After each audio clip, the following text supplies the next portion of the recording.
Write in the comments where you are watching from and at what time, so I can get to know you better.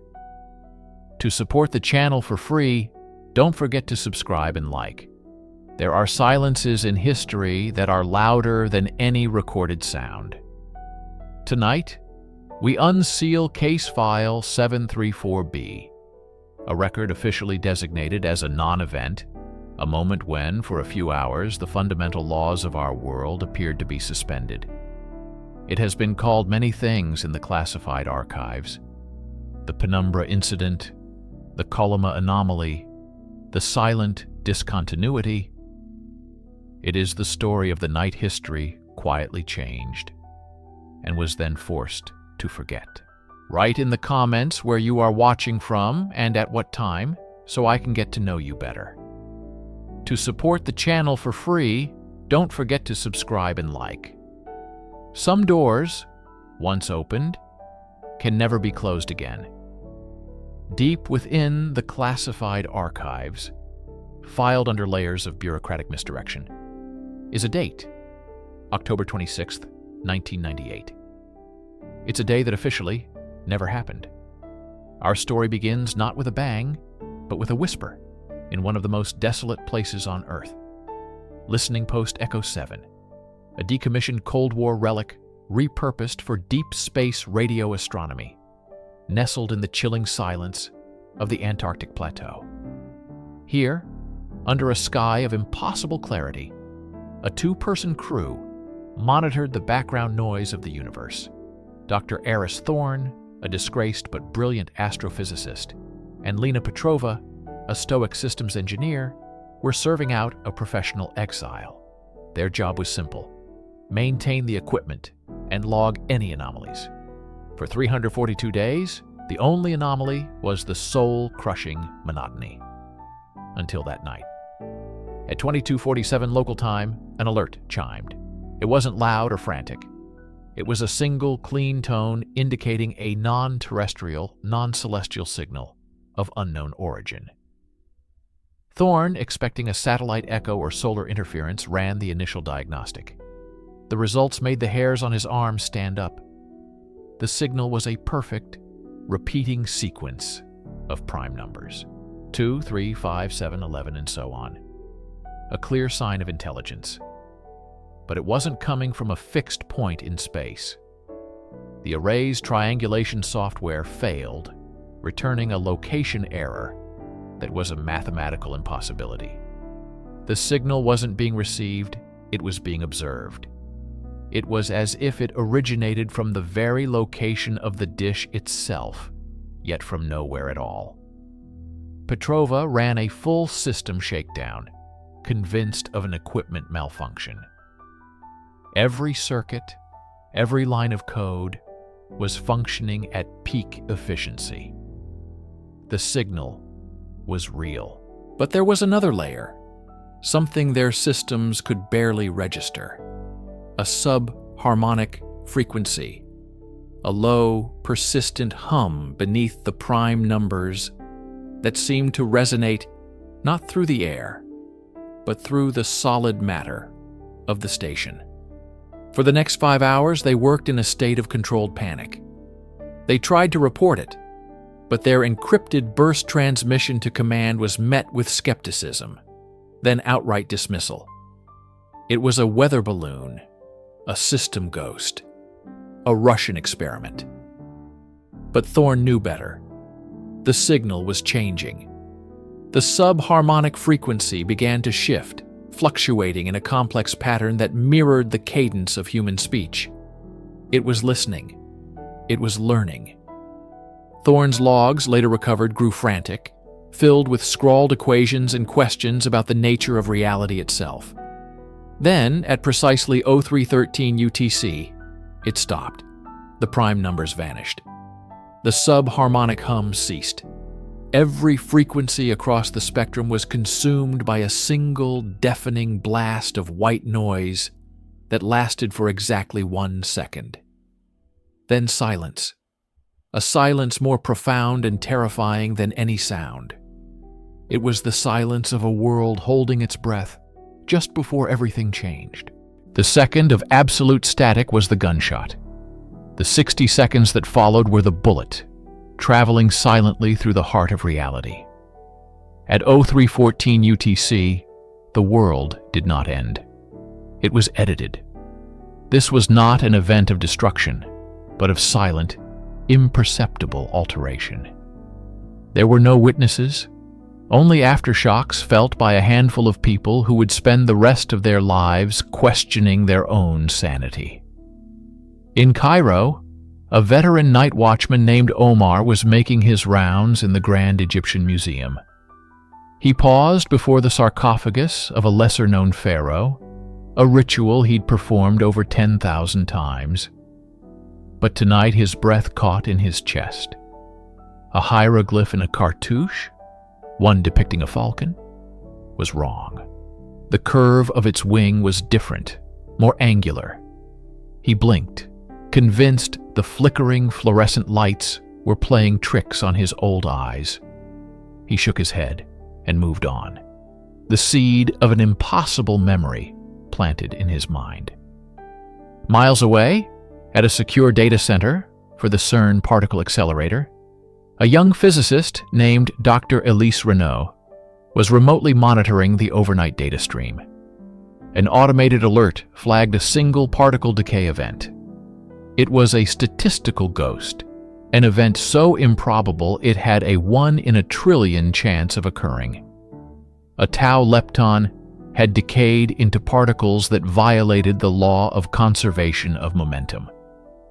It was impossible. The system automatically tagged it as sensor noise, a cosmic ray corrupting the data, and archived it. The report was buried under terabytes of other information, a quiet scream in a digital hurricane. High in the Atacama Desert, an automated telescope was taking a long exposure image of the Whirlpool Galaxy. The final processed image, when compared to the master reference file from the night before, showed a discrepancy. The galaxy's rotational velocity, inferred from its light spectrum, had changed by a factor of 0.01%. It was a tiny, insignificant shift, easily explained away by atmospheric lensing or a minor calibration error in the sensor. The anomaly was noted in a log and forgotten. These were not isolated incidents. They were the faint ripples of a foundational change. Think of our reality as a vast, complex piece of software. At 03:14 UTC, a single line of code was altered. Not added, not deleted, edited. The change was so fundamental that the system, our universe, seamlessly overwrote the previous version. Our memories, our history books, our scientific laws, they were all updated to reflect the new reality. We woke up the next morning in a world that had always been this way. But the original file was not completely erased. It left behind artifacts, glitches in the new code. The old watchman's memory, the impossible particle decay, the spectral shift of a distant galaxy. These were the ghosts of a world that no longer existed. The first clues that on that night, history didn't just move forward. It was quietly and irrevocably rewritten. The change at 03:14 UTC was not felt by people, but by the machines they had built. Our civilization is a fragile ecosystem of interconnected, high-precision systems, all humming in harmony, all based on a shared understanding of physical law.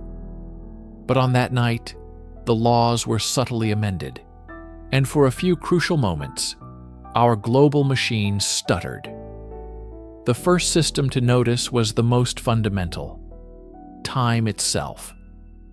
In a heavily shielded bunker beneath Paris, the International Bureau of Weights and Measures maintains the Coordinated Universal Time Standard, or UTC. It is the metronome of the modern world. At exactly 03:14 UTC, every single one of the 400 atomic clocks in the global network, from Paris to Washington to Tokyo, simultaneously recorded a temporal anomaly. For approximately 93 seconds, they desynchronized, not randomly, but in a coherent, patterned way, as if they were all briefly referencing a new external constant. The deviation was measured in nanoseconds, imperceptible to any human, but to the world's computer systems, it was an earthquake. The incident was officially blamed on an unprecedented solar proton event, a cover story that held for decades.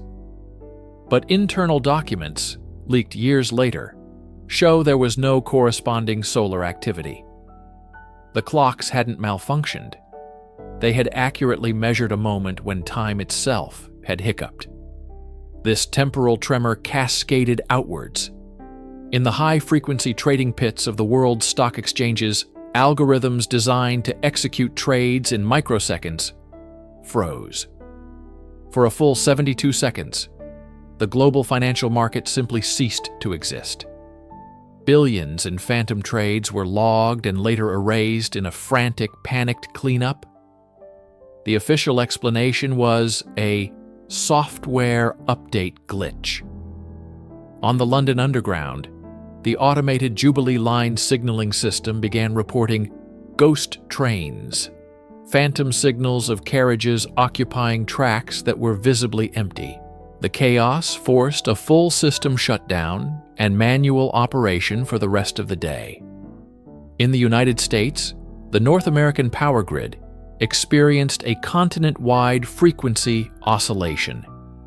The steady 60 Hz pulse of electricity that powers the nation wavered, dipping and surging in a pattern that defied every engineering model of grid failure. It was as if the electricity itself was momentarily governed by a different set of physical rules. These events were not failures in the traditional sense. They were the logical reactions of systems built on one set of principles, suddenly forced to operate under another. The world's technology was having an autoimmune response to a new reality. The pilots of a Qantas flight over the Pacific, the crew of a Russian nuclear submarine on patrol, the engineers at a hydroelectric dam in China, they all saw it. Minor, inexplicable errors, navigational fixes that were off by a few feet, reactor temperatures that fluctuated without cause, turbine efficiencies that dropped for no reason. In isolation, each incident was dismissed. But taken together, they paint a terrifying picture. A brief, global standstill, a moment where humanity's creations paused in confusion before accepting the new, altered physics of a world that had been silently and completely transformed. While the world's machines were registering the change in the language of mathematics and physics, the first human beings to encounter the new reality were speaking a language of confusion, instinct, and fear. They were the first responders, paramedics, firefighters, police officers, men and women trained to bring order to chaos, who suddenly found themselves confronting a chaos that defied all order. Our first case file comes from a quiet suburb in Ohio. At 04:22 a.m. local time, paramedics were dispatched to a two-car collision at an intersection. It was a routine call. But upon arrival, Officer Dale Evans felt a deep sense of unease. The skid marks on the asphalt were all wrong. They started 20 feet after the point of impact. The damage to the vehicles was inconsistent with a 30-mile-per-hour collision. It looked more like they had been dropped from a height. Both drivers, miraculously unharmed, were adamant their light was green. They weren't lying. Polygraphs later confirmed it. The accident report was filed with a single, frustrated note from Evans. Physics do not align with evidence. He would be haunted by that intersection for the rest of his life. Across the country in California, a fire crew responded to a blaze at a chemical storage warehouse. Captain Maria Flores and her team entered the inferno, their thermal cameras cutting through the smoke. But the readings were nonsensical. Amidst the 1,500-degree flames, their cameras registered pockets of absolute cold, areas so frigid they showed up as black holes on the thermal display. The fire itself behaved with a malevolent intelligence, leaping across fire breaks and moving against the prevailing wind.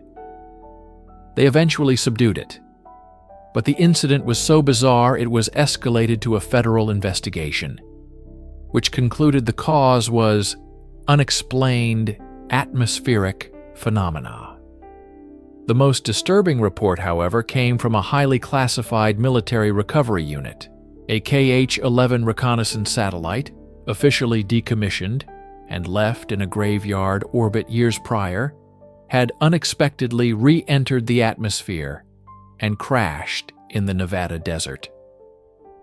When the recovery team arrived at the coordinates, they found the wreckage. It was the correct satellite, the model, the configuration. It was all there. But the details were wrong. The serial numbers stamped on the fuselage were off by a single digit. The alloy composition of the heat shield contained an isotope that hadn't been developed until 3 years after the satellite was launched. It was an artifact from a future that shouldn't have existed. The official story was a meteorite impact. The actual wreckage was transported to Area 51, becoming the first piece of physical evidence of the event. These first responders were the unwitting witnesses on the front lines of a silent invasion. Their reports, filled with impossible physics and inexplicable events, were initially dismissed as stress-induced errors. But soon a pattern emerged. A clandestine task force, codenamed Project Chimera, began collecting these accounts from around the globe. They found a staggering 1,200% spike in Class A anomalous events in the 24 hours following Aero 314 UTC. The confusion of these first responders was the raw data, and that data led to one terrifying conclusion. Something had fundamentally broken the rules of our world, and the first priority of those in power was not to understand it, but to hide it from us all. Write in the comments where you are watching from and at what time, so I can get to know you better. To support the channel for free, don't forget to subscribe and like.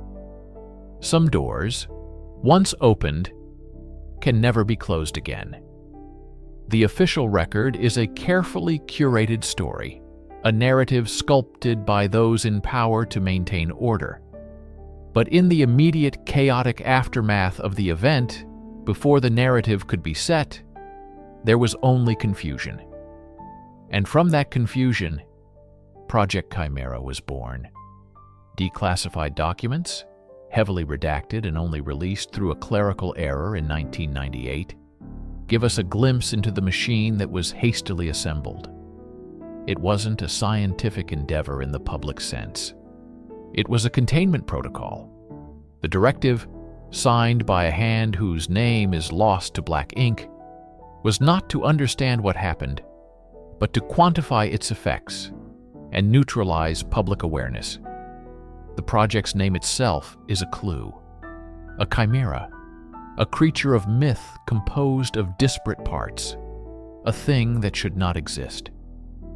The inquiry was headquartered not in a gleaming government building, but in a decommissioned Cold War listening post, buried deep beneath the Nevada desert. Its members were not public figures. They were ghosts from the intelligence community, theoretical physicists pulled from academic obscurity, and military strategists who specialized in psychological operations. Their first task was to collect and classify every shred of physical evidence and every eyewitness account. What they found defied categorization. Soil samples from the affected zone showed isotopic signatures that violated known laws of radioactive decay. Metal fragments seemed to be forged from alloys that were theoretically impossible to stabilize. The most disturbing findings, however, were not physical. They were temporal. Atomic clocks within a 5-mile radius had desynchronized, not randomly, but in a coherent, patterned way, suggesting a localized disruption in the flow of time itself. The initial Chimera report, designated Codex Zero, is a masterpiece of bureaucratic horror. It doesn't attempt to explain the how or why. It simply lists the impossibilities as observed phenomena. Phrases like non-linear temporal progression, localized causality failure, and spontaneous quantum decoherence on a macro scale are used without context or explanation. It reads like a damage report from a battle fought against reality itself. The true purpose of Project Chimera was not to solve the mystery, but to bury it under a mountain of paperwork, to classify it into oblivion. They created a new history, a version of that night where nothing of consequence occurred. A gas leak, a weather balloon, a military exercise. They understood that a truth this large, this terrifying, couldn't be fought. It could only be hidden. They were building a tomb for a fact, hoping that if they sealed it tightly enough, no one would ever hear it screaming. If Project Chimera was the official attempt to silence the event, the witness statements are its undying echo. These were the voices they couldn't fully suppress, the human element that defied redaction. We have gained access to a handful of transcripts from the initial Chimera interviews, smuggled out by a conscience-stricken archivist decades later. They are designated only by number, the names and identities scrubbed clean. Witness 117, a long-haul truck driver, described the sky folding in on itself. He didn't say the stars went out. He said they were unwritten.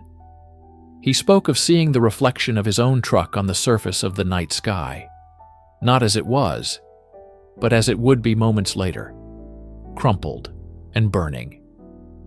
He slammed on his brakes, stopping just short of a ravine that hadn't been on any map, a ravine that wasn't there the next day. He claimed the silence that followed was the most terrifying part. Not an absence of sound, but a heavy, crushing quiet that felt like the universe holding its breath. Then there was Witness 204, a volunteer astronomer at a small private observatory. Her testimony is almost poetic in its terror. She spoke of her telescope showing her a patch of sky that was wrong. The parallax was inverted. Distant galaxies appeared closer than nearby stars. For a moment, she said, she saw a constellation that has never been charted by human eyes, its light a color her brain couldn't process. She described a feeling of profound cosmic vertigo, as if she were looking out of our reality into something adjacent. She was found the next morning by a colleague, catatonic, having meticulously smashed every lens in the observatory. Her only written statement, scrawled on a star chart, was the phrase, "The geometry is wrong." Perhaps most disturbing is the collective testimony of a family. Witnesses 312 through 315. They were camping in the national forest bordering the zone. They didn't see a light or hear a sound. They experienced a skip. The father describes putting a log on the fire, and in the very next instant, the log was ash and the sun was rising. They had lost approximately 7 hours of time. But they weren't just missing time. They had memories of it. Vague, nightmarish recollections of walking through a forest where the trees were made of black glass and the air hummed with a language they could feel but not hear. Their daughter, Witness 315, a child of 8, drew the same picture over and over for years. A tall, featureless figure standing between the trees, with a perfect circle of absolute black where its head should be. These weren't isolated accounts of a strange light in the sky. They were deeply personal, psychological violations. The witnesses spoke a language of impossibility because they had seen the rules of reality suspended. They were a chorus of voices from the night history quietly changed. A testament to a truth too vast and too frightening for the official record. A fact is a stubborn thing, but a bureaucracy is eternal. Once Project Chimera had gathered the evidence and testimonies, its second, more critical phase began: erasure. This wasn't a simple cover-up involving threats and intimidation, though elements of that were certainly present. This was a systematic, multi-agency effort to surgically remove the event from accepted history. It was an act of informational warfare waged against the American people. The first step was control of the physical evidence. The impossible soil samples and metal fragments were transferred to a sub-basement at Site R, also known as the Raven Rock Mountain Complex. There, they were either indefinitely archived, a euphemism for being locked in a vault forever, or, according to one leaked memo, subjected to elemental neutralization, which likely means they were destroyed. The second step was to discredit the witnesses. The Chimera Psychological Operations team went to work. The truck driver, Witness 117, was subjected to a low-level harassment campaign. Anonymous calls, tax audits, rumors spread in his small town about alcoholism. The astronomer, Witness 204, was institutionalized, her cosmic vertigo diagnosed as a severe psychotic break. The family of campers was told they had experienced a collective delusion brought on by ingesting a rare hallucinogenic fungus. Plausible deniability was weaponized. Every strange account was given a mundane, if slightly improbable, explanation. Every loose end was tied off with red tape. The third and most insidious step was the manipulation of data. Weather satellite data from that night was recalibrated.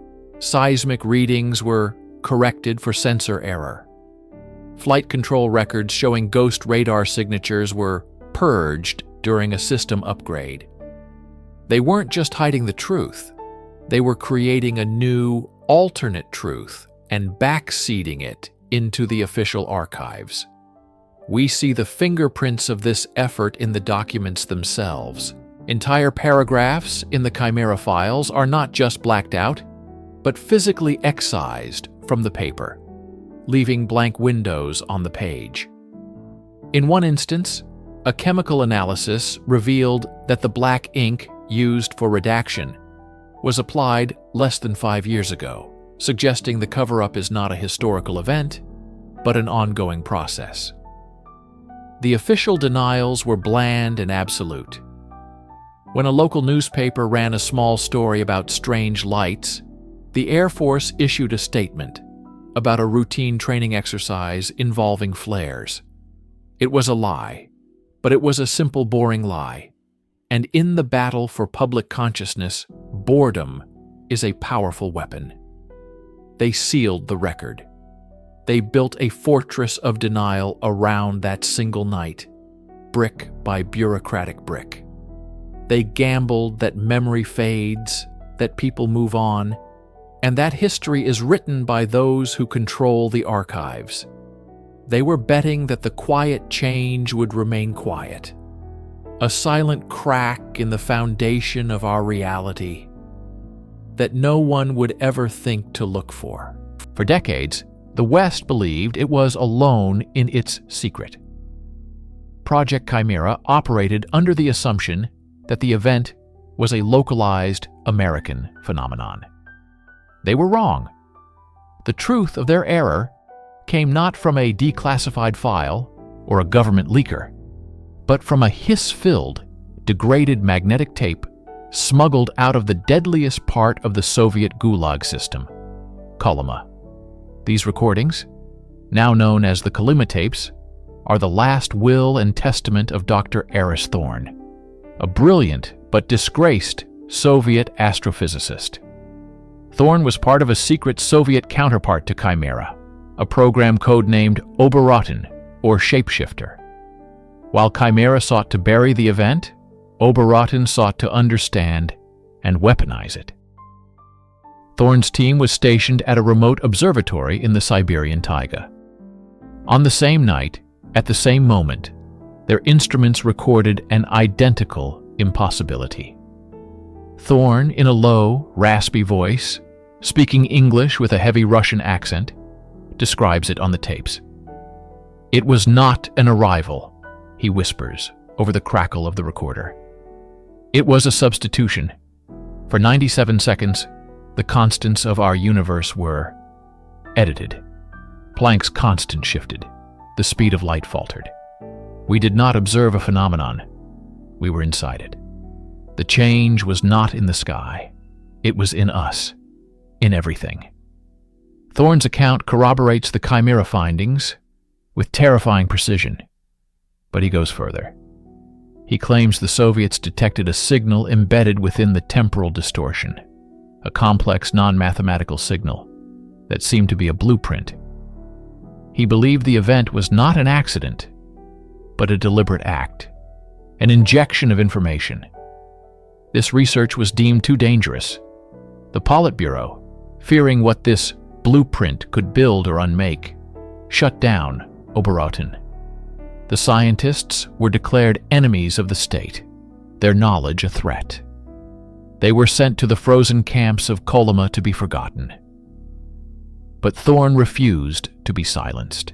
For years, he secretly recorded his thoughts, his theories, his warnings onto scraps of tape, bribing guards to smuggle them out. He speaks of the event as a palimpsest, where a new reality was written over the old one, but the ghost of the original text remains. History did not just change, Thorn says in his final chilling entry, the sound of wind howling in the background. It was overwritten, but the ink is not yet dry. If you look closely at the world, at the places where the new story is thin, you can still read what was there before. They sealed their records. We were their records. We were the redactions. Thorn's body was never recovered. The tapes are all that remain of him and of Project Oberotten. They are a voice from the coldest, darkest corner of the Cold War, a ghost in the machine of secrecy, confirming that on that night, the entire world held its breath as history was quietly and irrevocably changed. Write in the comments where you are watching from and at what time so I can get to know you better. To support the channel for free, don't forget to subscribe and like. Some doors once opened can never be closed again. For 47 years, Elias Vance was a ghost, not in the spectral sense, but in the bureaucratic one. He was a senior archivist for a branch of government so obscure, its own funding committee often forgot its official designation. His world was the scent of decaying paper, the hum of climate control, and the profound, undisturbed silence of forgotten history.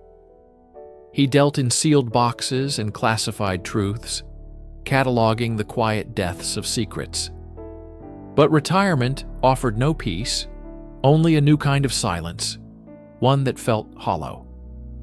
It's what drove him back, one last time, to a private, off-the-books storage facility in the Nevada desert, a place where the truly sensitive records were left to turn to dust. He was looking for a specific file from a Cold War intelligence operation, a loose end from his youth.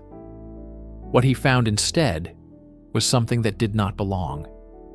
It was a single, slender folio, bound not in standard government-issue cardboard, but in a strange, graphite-colored material that felt cool and unnervingly smooth to the touch. Its classification stamp was one he had never seen before, a single obsidian rhombus. There was no date, no department, no summary, just a project code. Janus 0. Curiosity, the archivist's original sin, took hold. Inside the documents were a nightmare of redaction. Entire pages were blacked out with an ink so absolute it seemed to absorb the light from his torch. But what wasn't blacked out was more disturbing. There were astronomical charts mapping constellations that were subtly, fundamentally wrong. Meteorological reports describing atmospheric phenomena that defied physics. And then, a single, typewritten page that had somehow escaped the censor's pen. It was a preliminary incident report. It spoke of a temporal wavefront event, a low-energy reality shift, and a complete strategic memory purge affecting 99.8% of the global population. The date of the event was listed, then redacted. But Elias, with his decades of experience, could see the faint impression of the typewriter keys on the paper. October 13th, 1982. A day he remembered for its mundane normalcy. A day the world had apparently ended and been reborn without anyone noticing. The report mentioned containment protocols, the establishment of a silent watch, and the primary objective: ensuring the integrity of the new baseline. It was a ghost file, a record of a history that never happened, filed away in a place that didn't exist.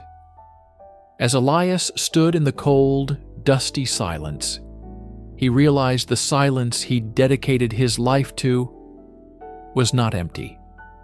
It was a wall built to hide the terrifying truth of the night history, quietly changed, while archivist Elias Vance was uncovering a buried history. Another man was trying to prove that history itself was fundamentally unstable. Dr. Eris Thorne was a pariah in the academic community. A brilliant theoretical physicist in his youth, his career had imploded when he began publishing papers on what he called the Mandela effect spectrum and chronoclastic resonance. His peers called it pseudoscience. The university called it grounds for dismissal. Thorne proposed that space-time was not a river flowing in one direction, but a fragile crystal lattice. He argued that certain high-energy, low-observation events could create fractures in this lattice, not shattering it, but causing localized points to recrystallize into a new, slightly different pattern. History wouldn't be erased, it would be overwritten, like a palimpsest.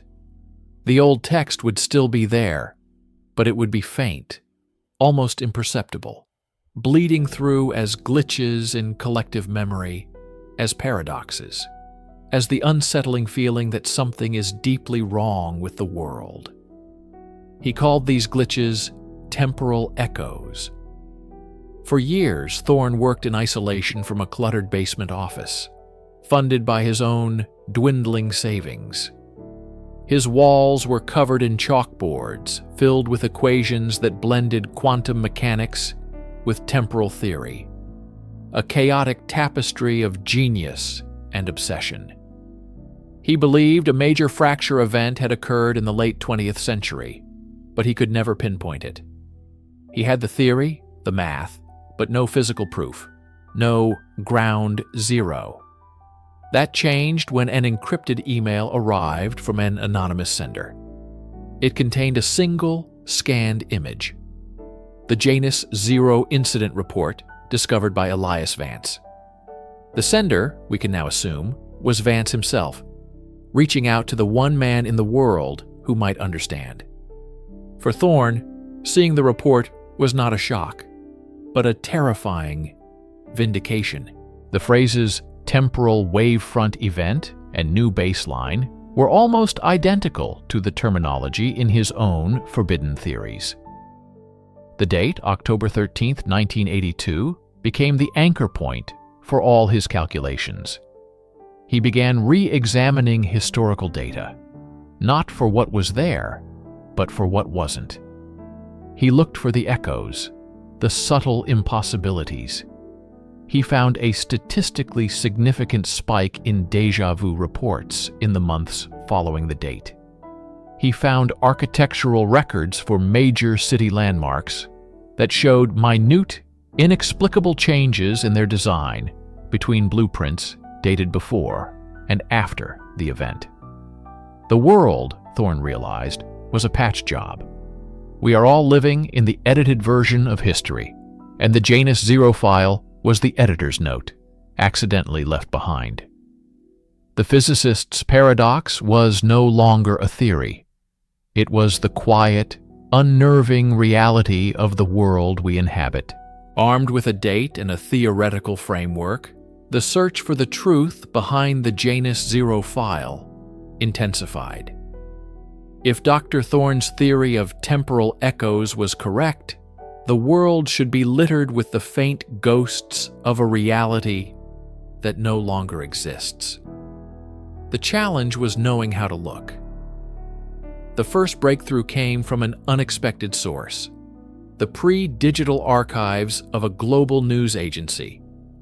A junior researcher tasked by Thorne's small clandestine team was digitizing photographic negatives from the early 1980s. He was looking for discrepancies, however small. For weeks, he found nothing. Then he found the photograph.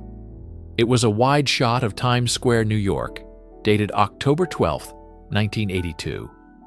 It was a mundane, unremarkable image, but when he cross-referenced it with the same photo from a different agency's archive, also dated October 12th, he saw it.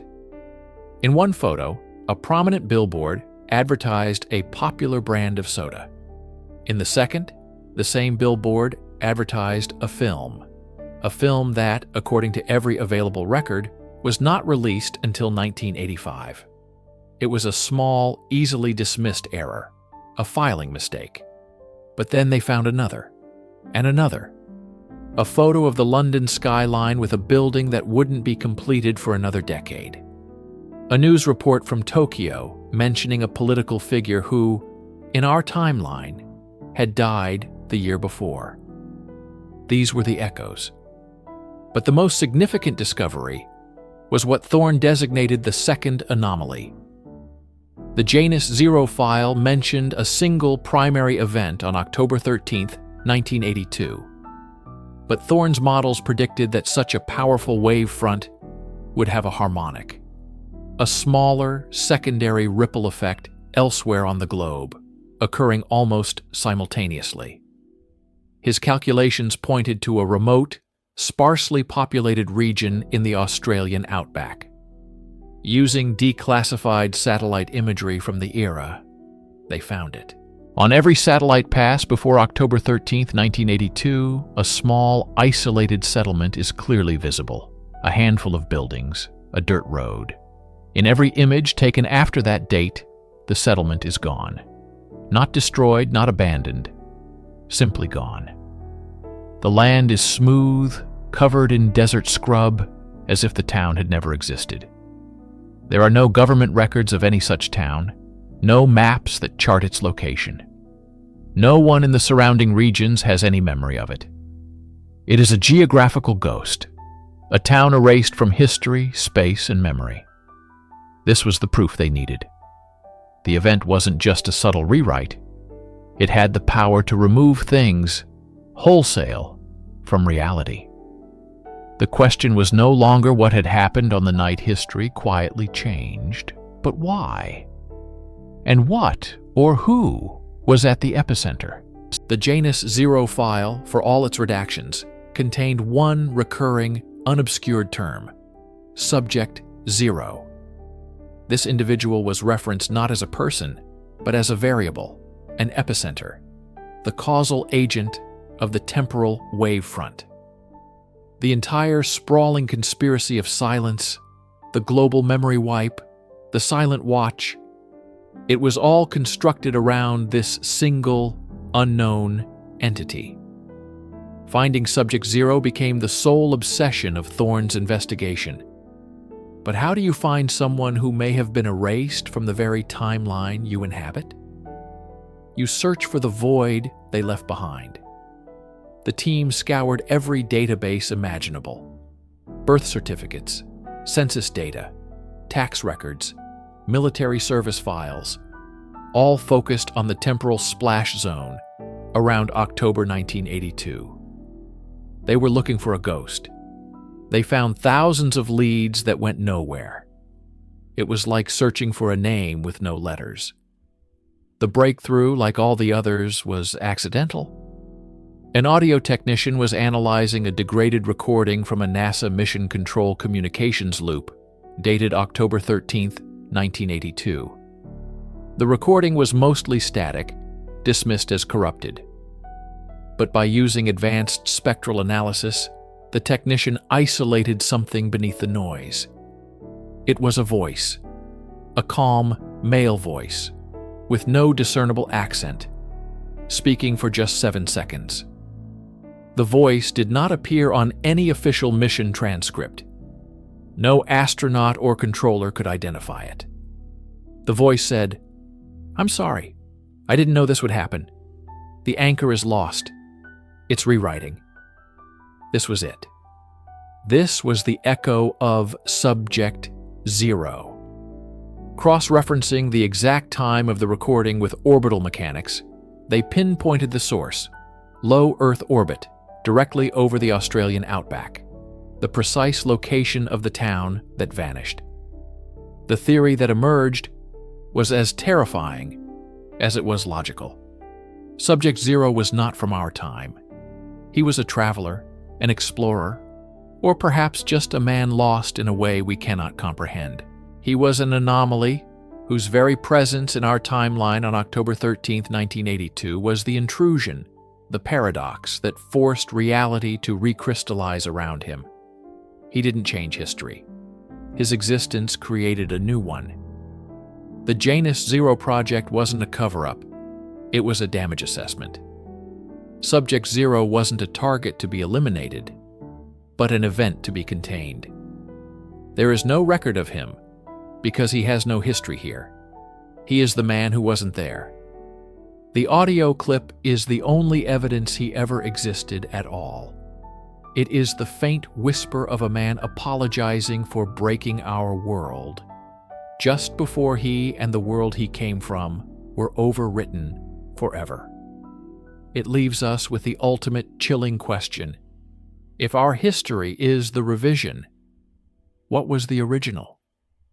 And what other ghosts are hiding in the static of our past?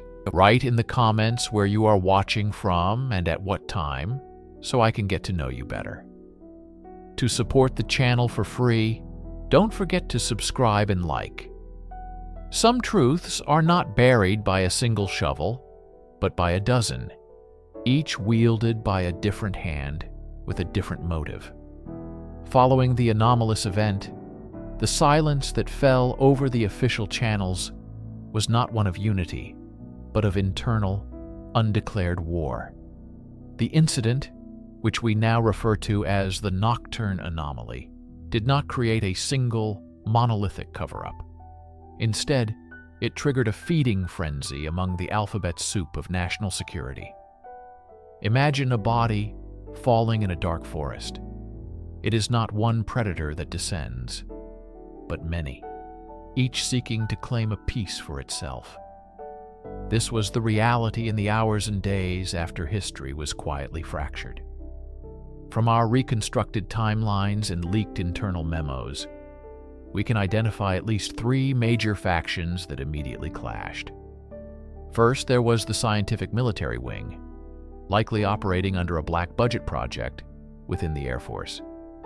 Their primary objective was to understand and replicate the phenomenon. To them, the anomaly was not a threat, but a key, a potential Rosetta Stone for physics, that would guarantee technological supremacy for generations. They saw a new Manhattan Project, a chance to harness forces beyond comprehension. Their teams were the first on the ground, not to secure the area, but to collect every scrap of data, every physical trace, every environmental reading before it dissipated. They viewed any attempt to hide or destroy the evidence as an act of treason against progress. Then came the intelligence community, a coalition led by elements within the CIA. Their perspective was one of pure threat assessment and counterintelligence. They didn't care what the anomaly was, only who else might know about it. Their immediate fear was that a foreign adversary was responsible, or worse, that they too had witnessed it and were already ahead in understanding its implications. Their agenda was containment. Seal the area, discredit any witnesses, and create a maze of disinformation to lead any foreign or domestic inquiry into a dead end. They saw the scientific wing as naive and reckless, their open inquiry a massive security risk that could expose the nation's greatest vulnerability. They began actively sabotaging the scientists' efforts, confiscating data under the guise of national security, and classifying research notes so heavily that even the original authors could no longer access them. The third, and most shadowy faction, was a cabal we can only identify as the Continuity Directorate. This group, likely an offshoot of COG planning, viewed the nocturne anomaly as an existential threat to societal stability. Not a military or scientific issue, but a philosophical one. They believed that confirmation of the event would shatter the foundations of religion, government, and human identity. Their agenda was not to study or contain, but to erase.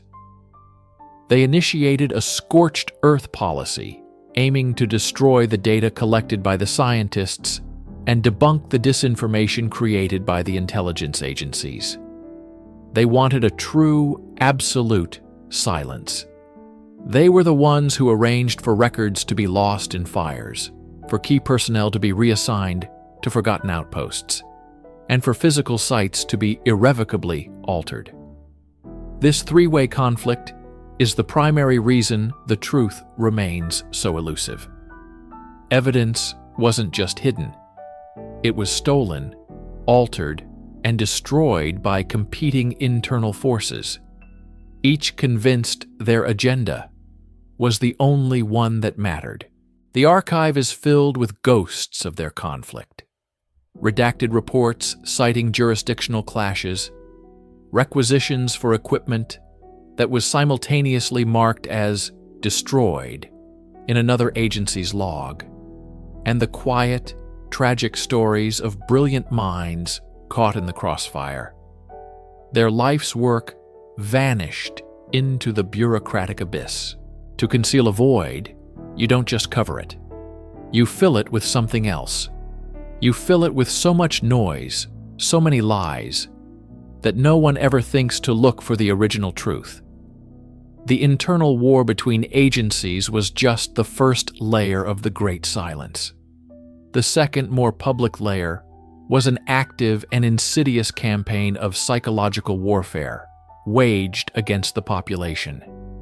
This was the construction of the counter-narrative, a project in mass deception so sophisticated it continues to shape our perception of reality today. We've uncovered documents referencing a program codenamed Operation Chimera. Its mandate was simple: to create and disseminate a multitude of false, often contradictory explanations for the nocturne anomaly. The goal was not to provide a single, believable cover story, but to create a hall of mirrors where the public and any earnest investigator would become hopelessly lost. The architects of Chimera understood a fundamental weakness in human psychology. We are more likely to dismiss everything when presented with too many absurd options than to search for a single difficult truth. They began by seeding the fringes. They fed sensationalized, easily debunkable stories to tabloid newspapers and conspiracy theorists. Tales of little green men, weather balloons carrying experimental swamp gas, and convoluted plots involving secret societies were all carefully crafted and released into the wild. These stories acted as cognitive traps. Anyone who had witnessed something on that night and tried to speak out would find their genuine account lumped in with the most ridiculous fiction. The media, guided by assets within their ranks, would then gleefully debunk the most outlandish tales, and in doing so, implicitly debunk all associated claims, including the real ones. It was a masterstroke of perception management. The next phase of Operation Chimera was more direct. They targeted credible witnesses, pilots, law enforcement, local officials, with campaigns of character assassination. Whispers of alcoholism, psychological instability, or financial trouble would miraculously appear in their personnel files. Official reports were altered to include details that made the witness seem unreliable. A pilot's clear observation of an inexplicable phenomenon would be officially logged as a misidentification of the planet Venus, a classic and deliberately condescending dismissal. This not only silenced the individual, but also served as a chilling warning to others. Speak up, and your life will be dismantled. The most brilliant and cynical part of the strategy was what insiders called poisoning the well. The agencies would create their own leaks, releasing fabricated documents and doctored photos that were designed to be exposed as hoaxes later on. They built entire mythologies, complete with compelling evidence, only to tear them down themselves through official channels. This created a deep-seated public distrust. After being fooled once or twice by officially debunked proof, the average person would become conditioned to reject any future evidence, no matter how compelling. The well of public inquiry had been poisoned. Any genuine leak, any real piece of data that slipped through the cracks would be met with overwhelming skepticism and fatigue. The counter-narrative was complete. The truth wasn't just hidden, it was inoculated against. The very act of searching for it had been stigmatized, turned into a hallmark of delusion. The architects of Operation Chimera had achieved the ultimate deception. They had convinced the world that the absence of evidence was evidence of absence, all while they sat on a mountain of it. Fiction can be fabricated. Testimonies can be coerced. But the laws of physics are unforgiving. They keep a record. And on the night history changed, the physics of a small corner of the world were fundamentally, measurably, and terrifyingly rewritten. While Operation Chimera flooded the public sphere with noise, the deepest level of the cover-up was concerned with suppressing a single, undeniable piece of physical evidence, a phenomenon the internal documents refer to as the anomalous somatographic wave. In aviation, the somatographic effect is a known spatial disorientation illusion. An astronaut or pilot under intense acceleration can misinterpret that force, their inner ear telling their brain they are tilting upwards when they are not. It's a trick of biology. But what was recorded during the nocturne anomaly was not an illusion. It was a measurable, localized, and transient gravitational distortion. Sensitive seismographs, gravimeters at a nearby university physics department, and even the inertial navigation systems of military aircraft in the region all registered it simultaneously. It was a wave that briefly and subtly altered the local gravitational constant. This distortion had a profound and disorienting effect on any biological entity within its field. eyewitness accounts, when stripped of the sensationalism, consistently describe a sudden feeling of weightlessness, followed by a crushing heaviness. They report vertigo, a sense that the ground was tilting away from them, that up was no longer a reliable concept. This was not psychological shock. This was the human body's vestibular system, reacting to the laws of physics being bent. This was the somatographic wave. This data was the smoking gun. It was the one thing that could not be dismissed as a weather phenomenon or mass hysteria. It was a set of hard numbers, recorded on independent instruments, that pointed to an event completely outside our known understanding of physics. It was irrefutable proof that something had happened. The response was immediate and absolute. A multi-agency task force operating under a charter so secret it was likely illegal descended on every facility that had recorded the wave. Under the authority of national security, all data was seized, logbooks were confiscated, magnetic tapes were wiped by powerful electromagnets, and seismograph charts were removed and replaced with forged, normal readings. The scientists and technicians who had seen the initial data were subjected to intense debriefings. They were forced to sign lifelong non-disclosure agreements backed by threats, not just to their careers, but to their families. The official narrative, fed to the few who needed an explanation, was that a confluence of solar flares and a unique atmospheric event had caused a widespread instrument malfunction. The term somatographic wave was buried, classified above top secret, and never to be spoken. The suppression of this physical evidence is perhaps the greatest crime of the entire cover-up. It was a betrayal not just of public trust, but of scientific progress itself. They didn't just hide an event. They hid a new chapter in physics. They ripped a page out of the book of knowledge and burned it, ensuring that humanity would remain, for a little while longer, in the dark. History in our modern age is no longer written in ink. It is written in ones and zeros. And while paper can be burned and memories can fade, data has a peculiar habit of surviving. It creates ghosts, echoes in the machine that refuse to be silenced. The architects of the Nocturne Anomaly cover-up were meticulous.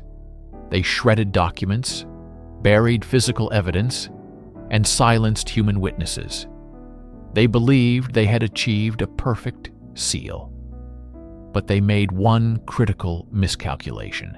They underestimated the persistence of the digital record. In the era of the anomaly, computing was still in its relative infancy. Data was stored on large, cumbersome magnetic tapes and punch cards. It was clunky, inefficient, and, they believed, easy to destroy. When the order came down to erase all digital traces of the event, instrument readings, radar tracks, signal intercepts, the technicians complied. They ran degaussing magnets over the tapes and shredded the printouts. They thought the job was done. But they didn't understand the nature of digital information. They didn't know that a delete command rarely erases data, but merely marks the space as available to be overwritten. They didn't account for forgotten backup tapes stored in off-site salt mine archives, or for fragmented data packets that had been shunted to diagnostic subroutines on legacy government networks. For decades, this data lay dormant. It was nothing more than corrupted code, digital noise in the vast, silent archives of the deep state. But as technology evolved, so did the tools to analyze that noise. In the late 1990s, a new breed of investigator emerged, the data archaeologist. These were rogue analysts and government contractors tasked with migrating old data to new systems. And they started finding things. They found patterns in the static. On a forgotten NORAD tape from the night of the anomaly, an analyst found a block of corrupted radar data. When visualized, the corruption wasn't random. It formed a perfect, non-repeating geometric pattern that defied any known form of signal interference. In the archives of the National Security Agency, a routine data transfer revealed a ghost signal, a recurring 37-second loop of encrypted code that was not part of any known communication protocol. Its timestamp matched the anomaly to the microsecond. These are the digital ghosts of that night. They are fragments of the original truth, preserved in the amber of obsolete code.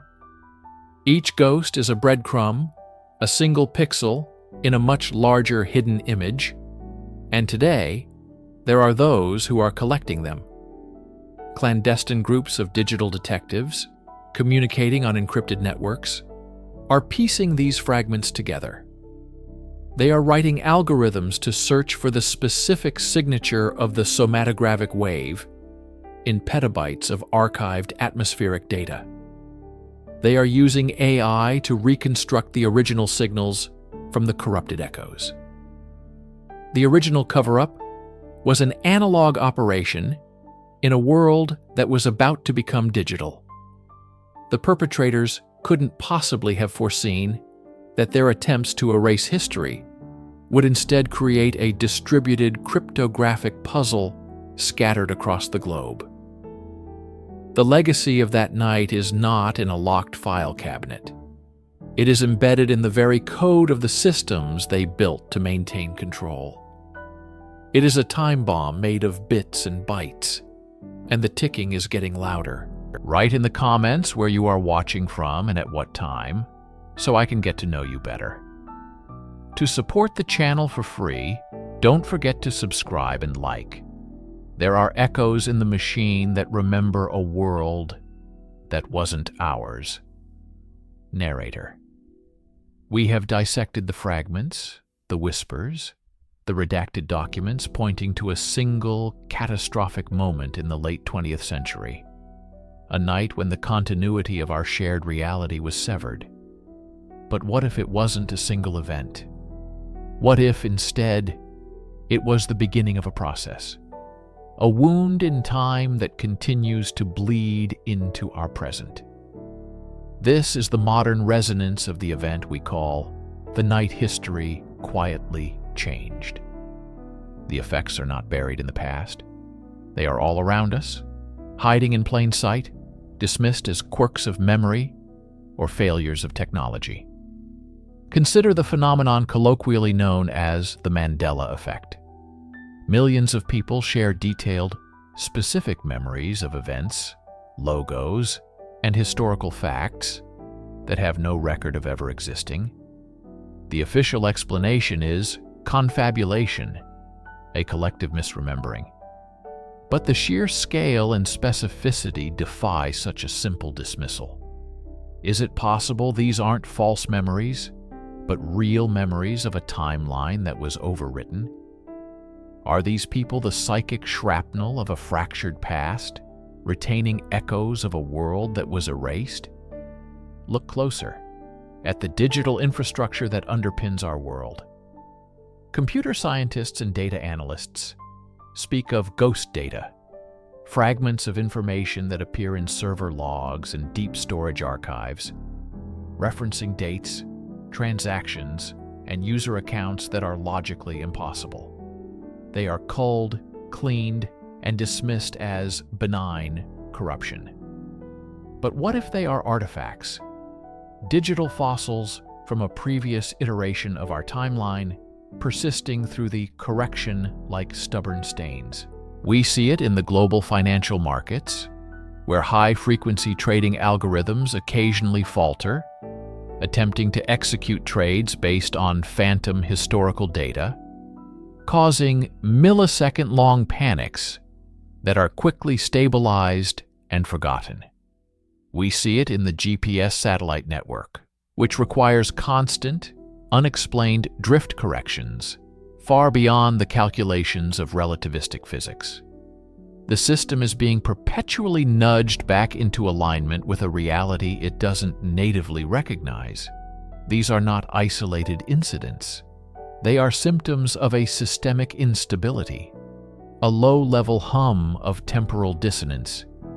The architects of the correction may have reset the clock, but they couldn't eliminate the resonance.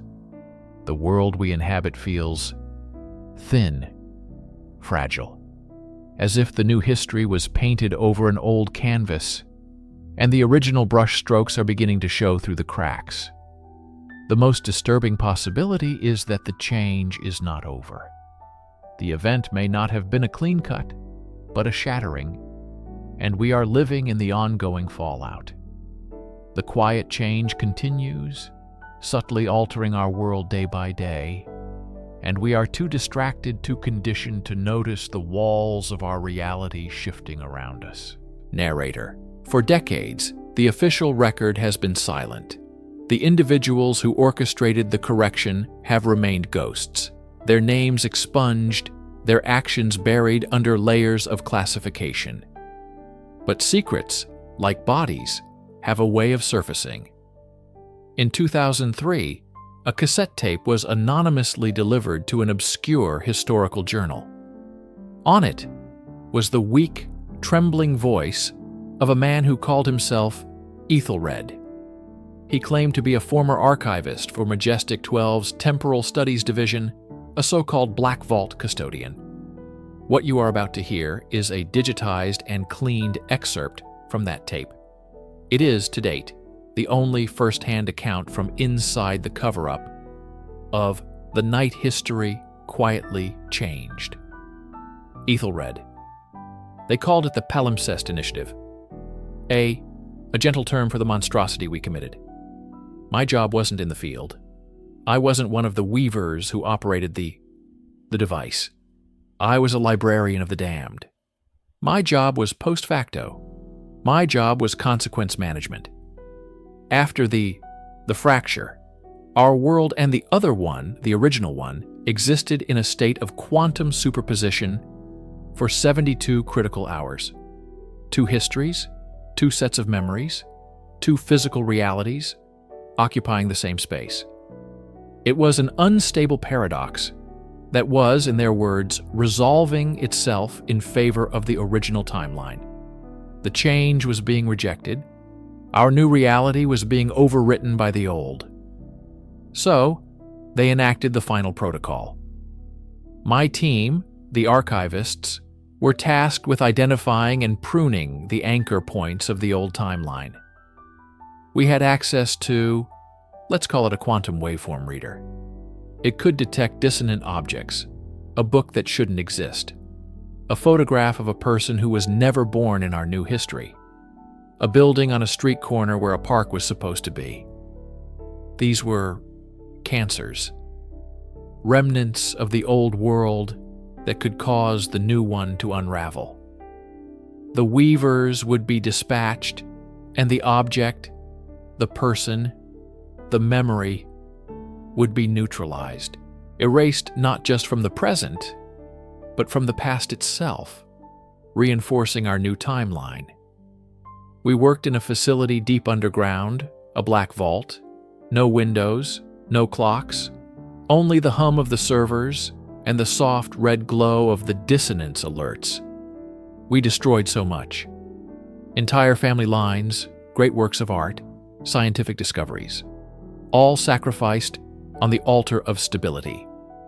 We were told it was for the greater good, to prevent a total collapse of causality. But I saw the logs. I saw what we lost. The world we have is a pale imitation, a lesser copy. We traded truth for survival, and I have choked on that secret for 50 years. I don't know what happened to the lost time, but I know we murdered it. We murdered a world to save our own. God forgive us. Narrator. Ethelred's testimony gives us a name, the Palimpsest Initiative, and a terrifying objective, not just to alter history, but to cement that alteration by actively destroying the original, erasing the erasure. This was not a simple cover-up involving media blackouts and intimidation. This was a metaphysical war waged against memory itself. According to fragmented documents leaked from various global intelligence archives, the final protocol was a multi-stage global operation of unimaginable complexity. Stage 1 was causality anchoring. As Ethelred described, teams of covert operatives, the Weavers, were deployed to neutralize paradoxical artifacts. But newly declassified schematics suggest this was not merely physical destruction. They allegedly used portable, localized temporal sinks, devices that could erase an object from the timeline, ensuring it had never existed at all.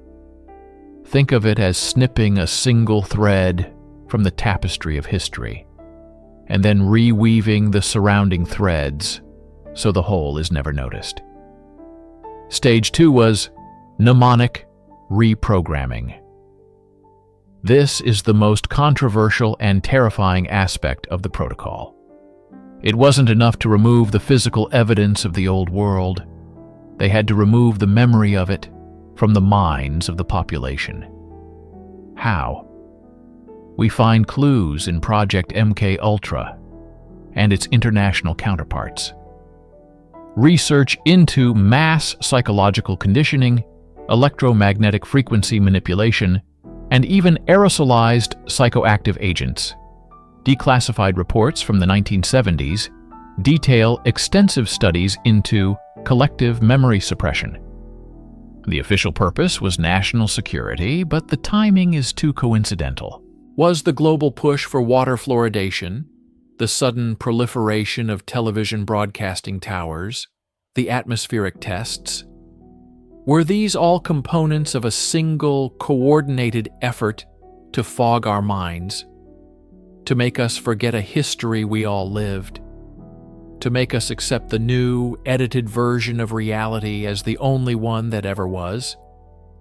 Finally, Stage 3 was synthetic history infusion. Once the old timeline was sufficiently suppressed, the new one had to be actively reinforced. This involved the largest coordinated disinformation campaign in human history. Historical archives were subtly altered. Encyclopedias were reprinted with new facts. Educational curricula were rewritten. Fictional media, books, films, television shows, were produced and promoted to subconsciously embed the new timeline's cultural touchstones into the public consciousness. They didn't just hide the truth. They built a new one around us, a carefully constructed cage of false history.